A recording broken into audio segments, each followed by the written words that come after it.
राधे राधे। आपका मेरे रामचरितमानस में स्वागत है। राम राम जय राजा राम, राम राम जय राजा राम। एहि विधि बीते बरस सठ, सहस बारी आहार।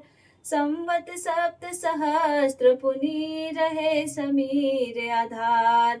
अर्थात इस प्रकार वे दोनों पति पत्नी 6000 वर्ष तक केवल जल को पीकर अपनी अपार तपस्या जारी रखते हैं। उसके बाद वे दोनों केवल 7000 वर्ष तक केवल वायु का सेवन करते हैं और अपनी तपस्या को करते रहते हैं।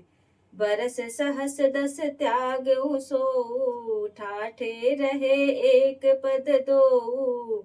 और 10,000 वर्ष तक उन्होंने ये दोनों चीजें भी त्याग दी और एक पैर पर खड़े होकर के इतनी अपार तपस्या करते हैं।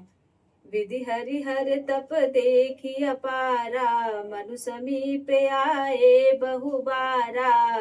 और इस अपार तपस्या को देख करके प्रभु ब्रह्मा विष्णु और महेश मनु जी के पास आते हैं और उनसे कहते हैं, मांगहु बर बहु भांति बुलाए, परम धीर नहीं चलई चलाए। और उनसे कहते हैं कि तुम मुझसे वर मांगो, परंतु वो दोनों इतने धैर्यवान थे, वे अपने तप से डिगे नहीं, उनसे वर कुछ भी नहीं मांगते हैं।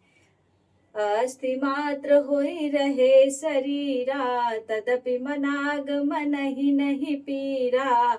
उनका शरीर केवल हड्डियों का ढांचा मात्र रह गया था, फिर भी वे अपने तप से डिगे नहीं, उनको क्लेश मात्र भी पीड़ा नहीं होती है।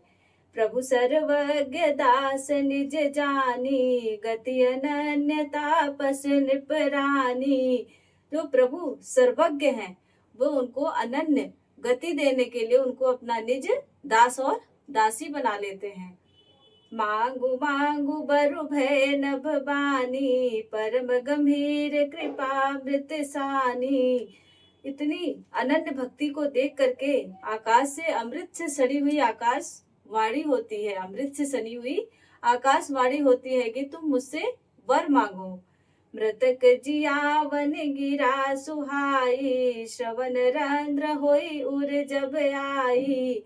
मतलब मुर्दे को भी जिया देने वाली ऐसी वाणी को सुन करके उनके कानों में जब ऐसी वाणी जाती है तो तब वह उनके कानों से होते हुए इनके हृदय तक जब पहुंचती है, तब हष्ट पुष्ट तन भय सुहाए, मान हुआ बही भवन ते आए। ऐसा लगा कि वे दोनों बिल्कुल जब उनकी जो वह आकाशवाणी होती है और उनके कानों से उनके हृदय तक पहुंचती है तो वह बिल्कुल हष्ट पुष्ट हो जाते हैं। मतलब बिल्कुल अस्थि का मतलब हड्डियों का जो ढांचा था वो बिल्कुल हष्ट पुष्ट हो जाता है और वो ऐसा लगता है कि वह तुरंत ही अपने घर से आए हुए हैं। धन्यवाद।